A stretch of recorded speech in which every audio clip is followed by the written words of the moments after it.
What's going on, y'all? Thank you for checking in with Callie. Please like, subscribe if you haven't already. So listen, this is where the Clippers have to be careful. I mean, they really have to be careful at a very, very fine tune, because when you look at the situation last night against the Bucks, they dropped the game. Now, of course, Norman Powell didn't play. They didn't have, an extra 20 plus points, which I think if they did have his scoring, I think that definitely might have helped put them over the top, even though I thought the Clippers could have still won that game either way, but neither here nor there.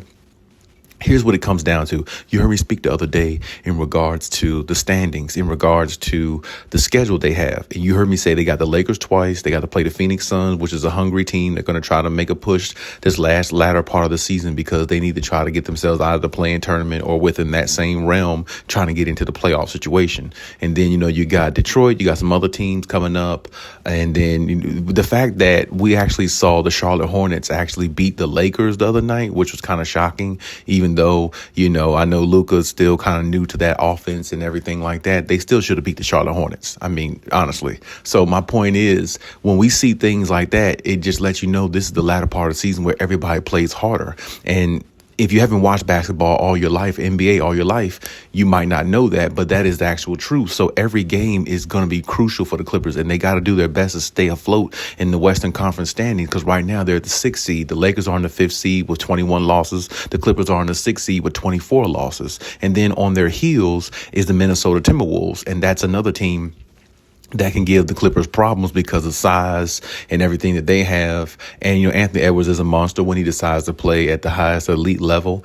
And we know what he can do when he's at his best. Of course, the only offset is, of course, the Clippers do have Kawhi Leonard. When he's at his best, he's the best player in the league, if you ask me. Because, of course, with his both sides of the ball, no, he's second to none to anybody in the NBA, if you ask me. But at the same time, it's going to take more than Kawhi Leonard. It's going to take a collective effort from this team, because most of the year, this team has played without the services of Kawhi Leonard, and they had to find ways to kind of piece it together, patch it up, and make it work. And they did. But now that Kawhi's back, they're trying to ingratiate him more to be who he was. And he still is that. There's no doubt about it. I know he still could be a top 5 player. It's all in his DNA. Trust me, you can look at his game and tell he still has a lot of that in his game. And he's still a top 5 player when he's right. But at the same time, while they're trying to get him back to where he was, they don't need to slip with the momentum and the mentality of defense first over offense. And that's what they have to go out with every night. Defense over offense. That has to be their mentality.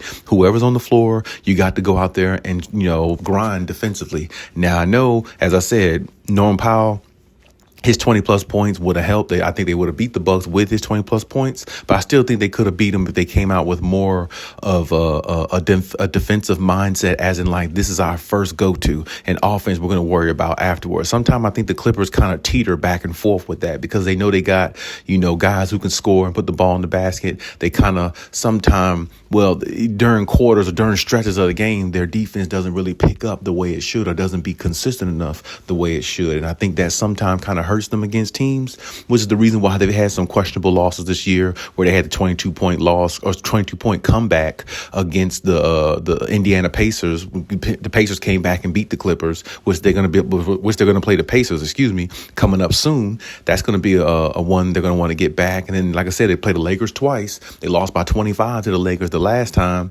and that was without Luka Doncic on the floor. So the Clippers got to find ways to be more balanced, go at teams a little bit more defensive minded consistently. If they do that, they're a very untouchable team, if you ask me. But it's going to be tough, especially the way teams are playing hard going forward. And teams going to give you everything they got, their best shot. And I think the Clippers' best shot against a lot of the teams' best shot, I think the Clippers have a better chance of winning because of what the Clippers have overall. It's just that they can't afford to find ways to lose games or lose a lot of these games going down the stretch. They got to find ways to pull a lot of these games out. And a lot of these games are challenges. Detroit Pistons are no slouch no more. The Charlotte Hornets, we saw them beat the Lakers, and like I said, you got Indiana.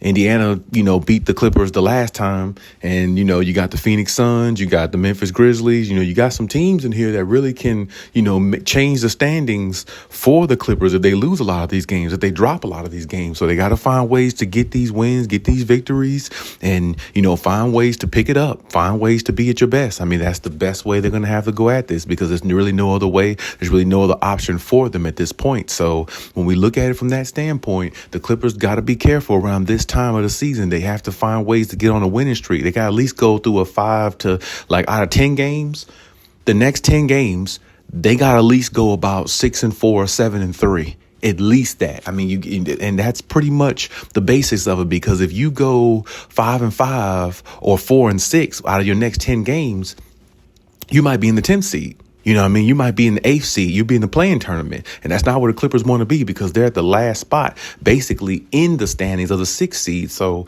every win, every loss is crucial for the Clippers based upon where they are in the standings. So, I mean, they have to kind of, find ways to, just go out there defensive minded, because that's the only thing that's really going to help them. If they go into these games thinking they can just outscore everybody just because of what they have, and guys being on the floor who could really put the ball in the basket and turn their defense on and off like a light switch, it's going to be bad news for the Clippers.